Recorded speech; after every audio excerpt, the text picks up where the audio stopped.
Because we've lived this and we're still living it 29 years down the line and nothing has changed. It's very sad.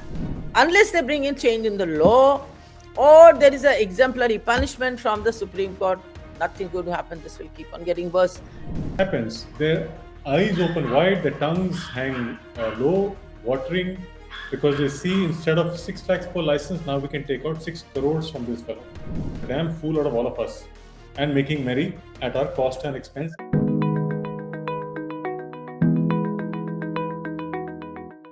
Hello and welcome. My name is Sanket Upadhyay. You're watching me on The Federal. The show is called AI with Sanket. This is the AI of news because news in India today requires not artificial but analytical intelligence.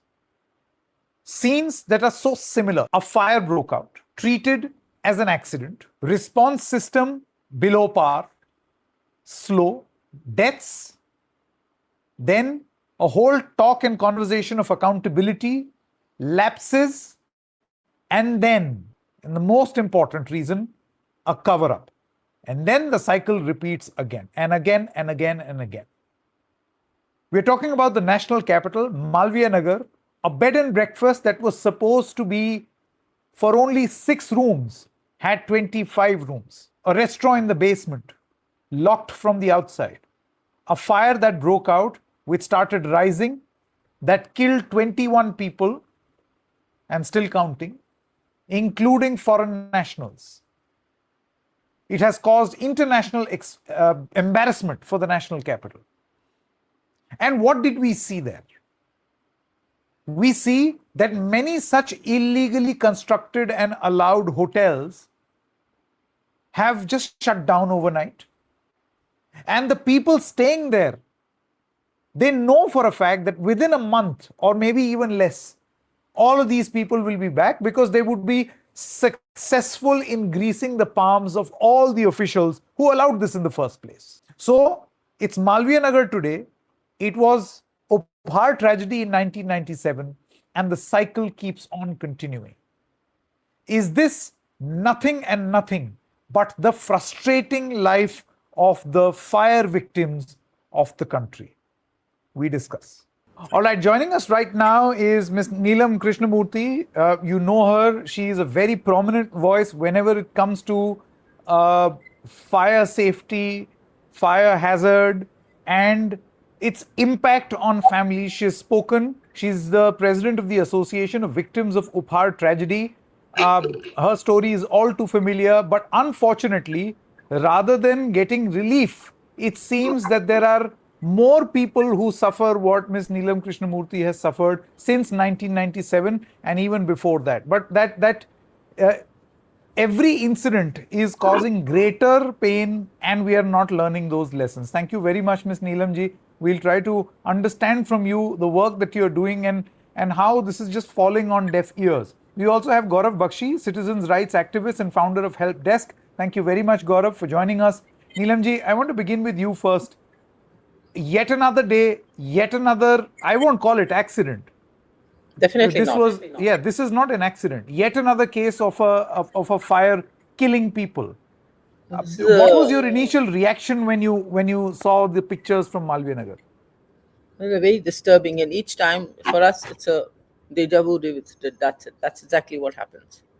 Because we've lived this and we're still living it 29 years down the line and nothing has changed. It's very sad to see that we have learned no lessons after Uphaar. Although each time we hear our politicians, I'm so glad actually, let me compliment you that you don't have a politician on your show. I'm really glad. That's one thing good you've done. So, because they come and say, we'll do this, we'll learn lessons, and doshiyon ko choda nahi jayega, we hear it all the time. And we'll make sure there's a knee-jerk reaction. They'll inspect all the buildings, they'll close them for a while, and then, of course, the government officials will go there and take more heavy hafta, and then they'll be reopened when the public has forgotten about it. So this happens all the time, and it's very unfortunate that it's getting worse. Actually, if you see, we haven't learned a single lesson from them, and it's not that it's very difficult to stop these. It's very simple. All that they have to do is they must have a will to do it. And the will must come from the owners and the occupiers, the public authorities who are responsible to ensure the compliance of the safety rules, And number three, the courts must ensure that they must send in a strong message. Unless you give an exemplary punishment, how do you expect a strong message to go down in the society? How do you expect that people are ever going to learn? The owners and occupiers don't have to really spend too much. You spend crores of rupees for building a multi-story a hotel or whatever. All you have to spend another 3 to 4% of the total cost to ensure that all the fire safety measures are in place. But they don't want to do that. They want to save that. Instead, they are willing to bribe the officials, because if you have complied with the fire safety norms, you don't need to bribe the officials. And the officials are very happy to oblige them to go there and tell them, okay, this is what the deviations are, this is what you need to do. They tell them ways and means, and then they issue them a certificate for a price. We all know every NOC has a price. I think it's well known in Delhi and rather all over the country that everything has a price in our country. And then when the matter, when an incident like this happens, I would call it, it's a murder by negligence. I wouldn't even call it an accident, actually. So when something like this happens, the investigation is done, the charge sheet is filed in the court, and that's what happens when the politicians, they'll come and say, who had earlier said दोषियों को छोड़ा नहीं जाएगा. Then you go to them and they say, देखिए madam, अब तो matter court में है, sub judice है, हम कुछ नहीं कर सकते. When the matter is in the court, now this is very interesting, because ultimately a message will only go down, you can only stop these if something comes out of it. But tell me, Sanket, you've been in media for long enough, I've been seeing you for a very long time. In the last 30 years, which is the fire tragedy case which has reached the Supreme Court other than Uphaar fire tragedy? They frustrate you, because every single time there is this interim order, they can move the High Court, then they can move the Supreme Court, and the trial is stalled. The trial take decades to be completed, and by the time you reach the Supreme Court, finally, which happened, the only exception is the Uphaar case. Then the Supreme Court said, "Oh, you're too old to go behind bars. We'll let you walk free, provided you give 60 crore to the Delhi government for building a trauma center to be dedicated to the victims of Uphaar fire tragedy." This was given to Delhi government in 2015. In 2025, I moved the Supreme Court to know why is there no compliance? Because this trauma center had to come in Dwarka. It had to be dedicated to the victims, and one of us from the association had to be on board during the construction. It had to be built by ourselves. Nothing happened. And the Delhi government coolly comes and says, we use this for a budgetary allocation. So the interpretation is, you've actually rewarded the Delhi government. The Delhi government was complicit in the entire thing, because there were people from MCD, Delhi Fire Service, that time we had DVB, so Delhi Vidyut Board, they were all complicit, PWD. So instead of punishing those people, you've actually rewarded the Delhi government to an extent. Even a fire official, Ansals were asked to pay 30 crore each, which was made a lot of news. Even a fire official who was convicted, who was on a casual leave when he issued an NOC to the Uphaar Cinema Hall, was asked to pay 10 lakh rupees to Delhi government.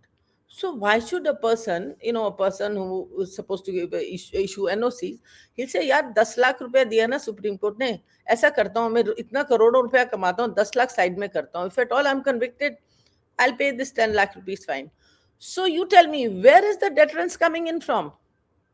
How are we ever going to learn? We are never going to learn. And I'm very sorry to say, I might sound, I'm absolutely cynical about it. I'm very pessimistic about the whole thing. This is going to get worse. This is not going better, because we're getting more and more high-rise buildings, and we don't have enough fire services, fire service officials. If you see the DFS records, just see how short-staffed they are. You mean to tell me the Delhi government cannot employ people? We have so much of unemployment in our country. Why can't we employ people? Why should they be short-staffed?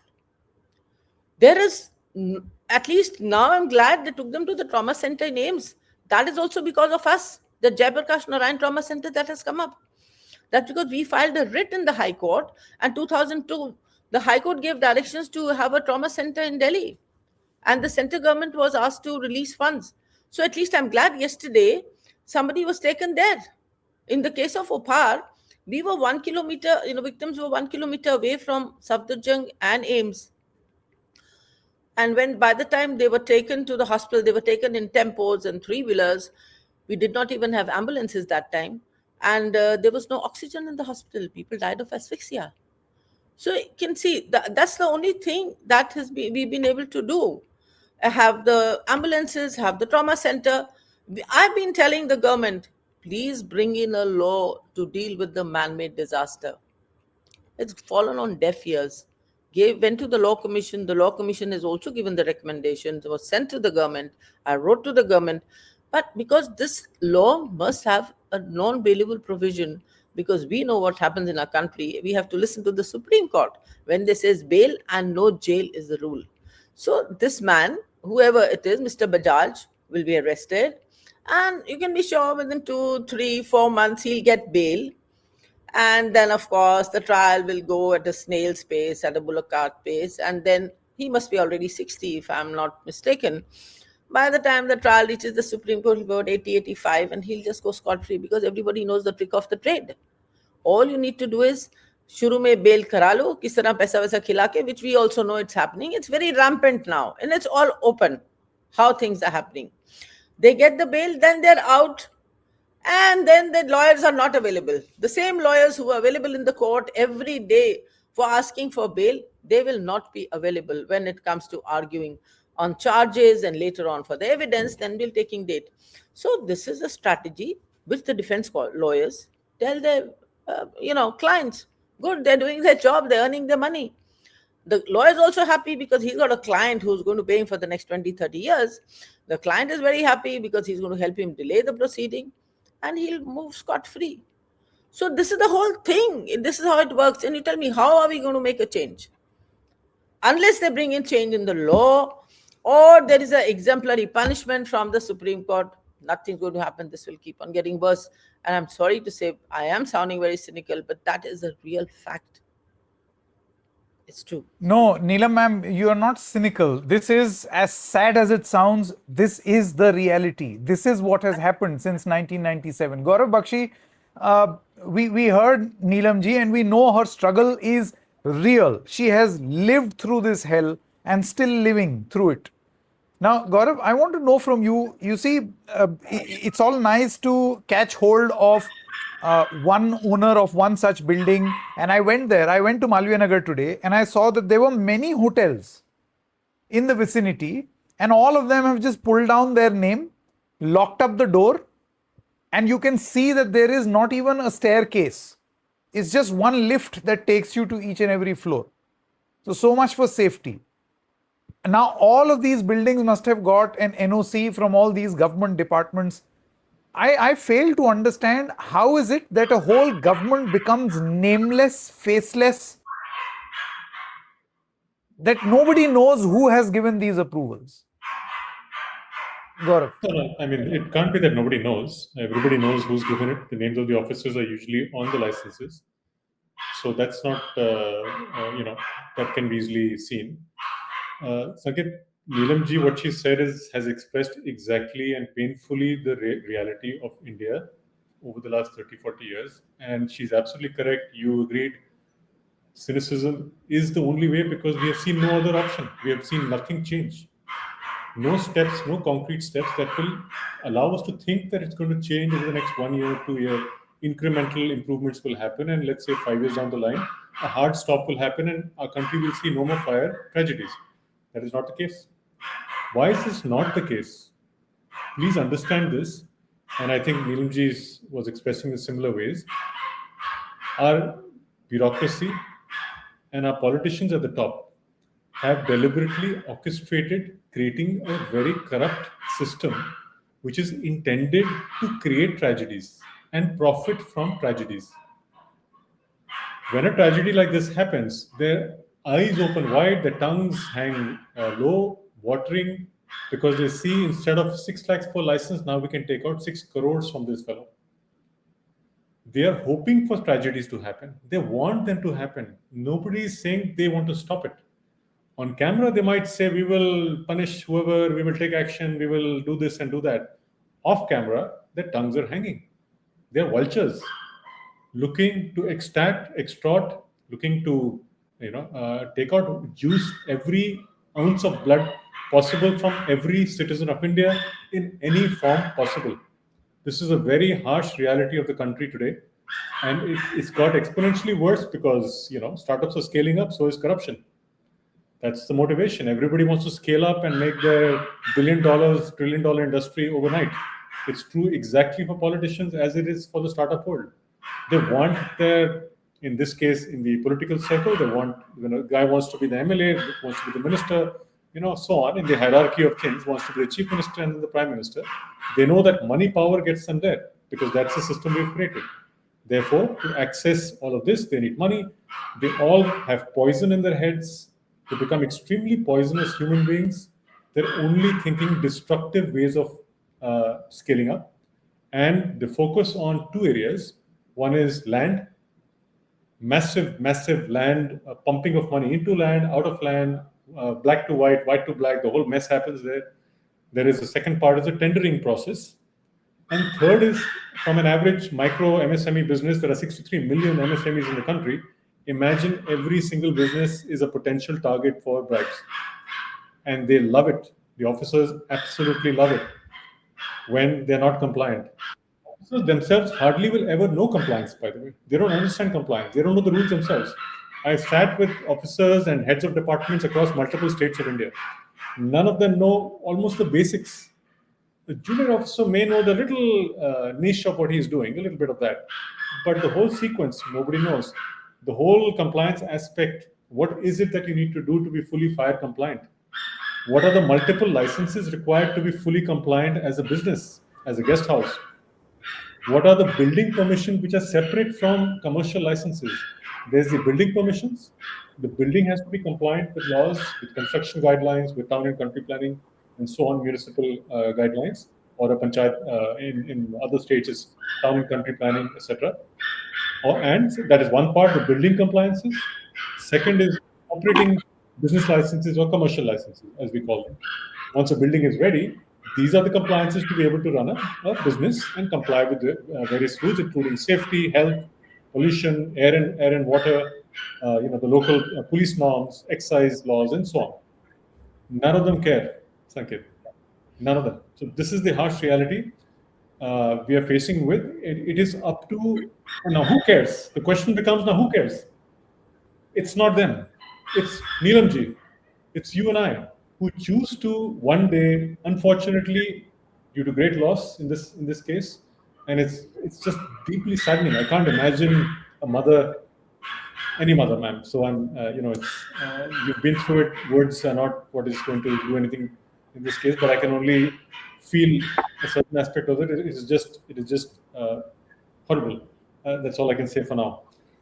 No, I understand. I understand the frustration and the irritation and the pessimism is coming because Neelamji, Gaurav, you have all tried the system. Now, Neelamji, here is the thing. Are we to expect that this continues? Because as I told you, I went there today and I'm telling you there is another tragedy loading. There is another tragedy waiting to happen. Because I could see that there are multiple hotels due to the proximity to the hospital that came up. Clearly, they did not have the right approvals, and fearing that they will be sealed, they just locked up their door and ran away. Now, we all know, as you mentioned, that within a few months, they will all be back in business. Absolutely. This will then close only for about 4 to 6 weeks. That's all.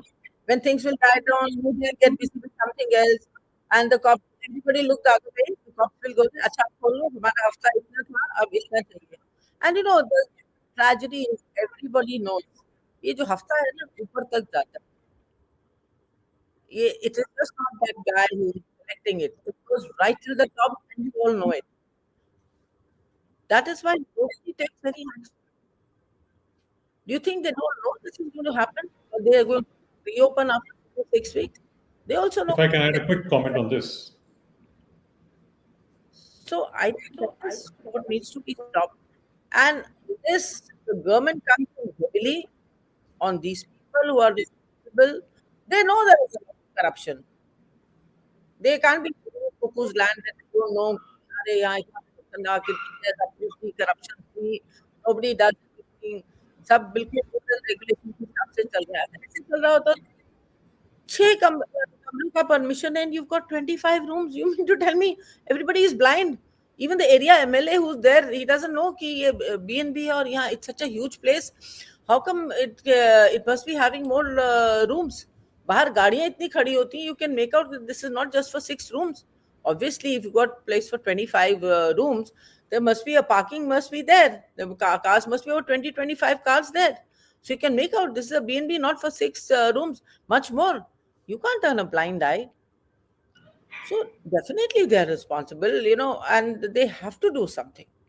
But I'm very sure nobody will do anything. No, nobody will do it. But Ms. Second, Murthy, before I come to you, yeah, Gaurav, I'll just come to you. Ms. Krishnamurthy, here is the thing. As Gaurav said, everybody knows who's that Babu, who's that person who signed on the no objection certificate. And yet it will be very, very hard to place that individual. And this is where, I interviewed a person there in Malviya Nagar today. He's a shopkeeper. And he said that it's very easy to blame residents because you can see the residents right here, you can see this building, you can see the corruption. But who indulged in the corruption and who was aiding and abetting in the corruption? Can you fix that? Unfortunately, it hides in the name of a system. Yes, and that they hide in the name of granting sanction to prosecute these government officials.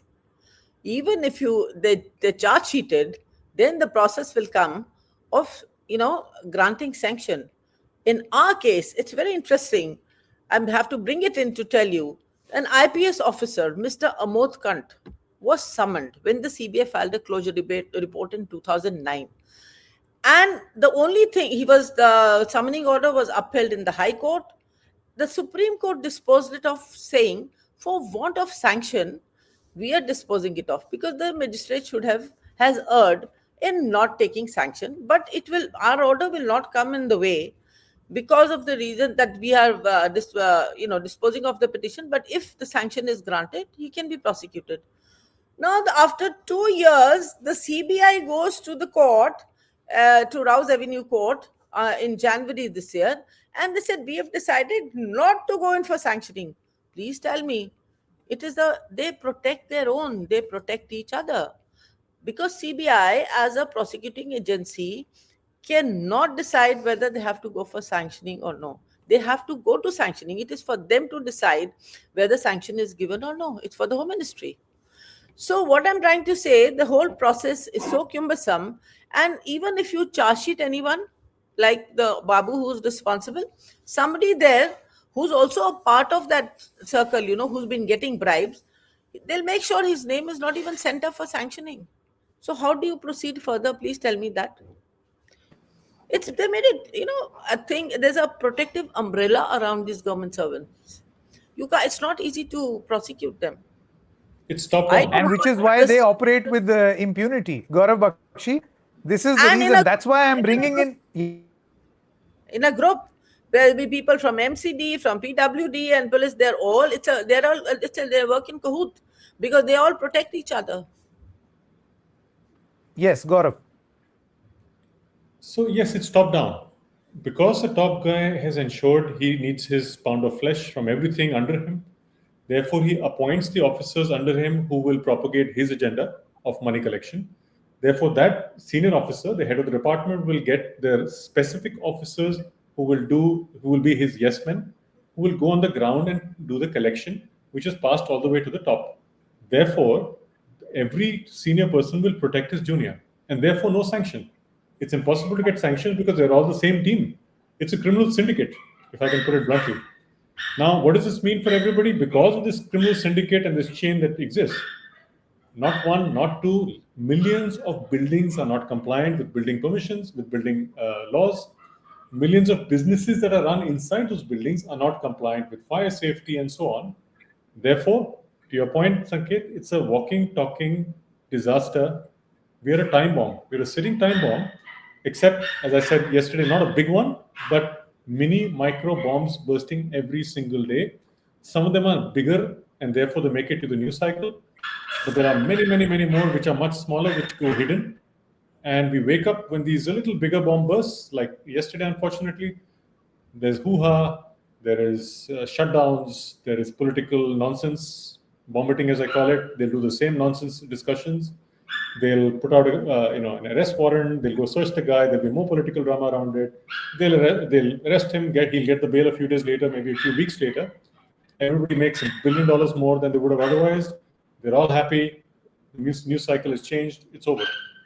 Now, what has not changed is that the same individuals who lack integrity continue to lead the country and the state and the municipality, because the same chain is still there.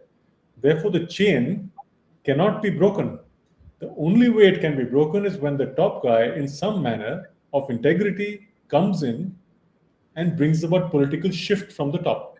So, a minister who's clean becomes a minister of ABC ministry, which is almost impossible because, well, somebody else wants his yes man in that ministry to propagate his agenda. But let's say hypothetically, a particular minister comes in who handles fire, the Department of Fire and Safety.